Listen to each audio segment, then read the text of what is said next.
Welcome to this tutorial video. In this course, we will guide you step by step on how to bevel cut the cabinet. Let's try it together. Enter the Design tool. Select Advanced tool from the left toolbar.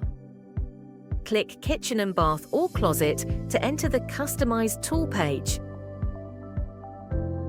Step 1. Bevel cut direction and position. Select a cabinet.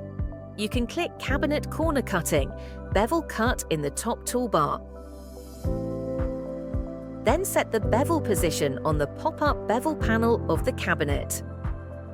The bevel cut can be set in different cutting directions, mainly in the form of upper left corner, lower left corner, upper right corner, lower right corner.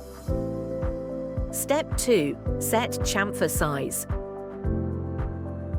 You can customize the cutting angle width and high cut angle in the chamfer size bar. Step 3. Supplementary angle settings. You can choose whether to generate a patch version as needed. If unchecked, and click Create Chamfer, you can see only the cabinet will be cut and no patch board will be applied. If checked, you can further configure the patch board process.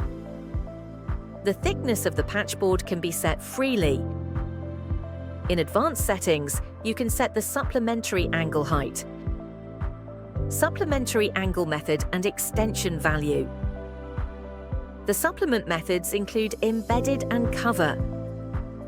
After setting, click Create Chamfer again to generate chamfer.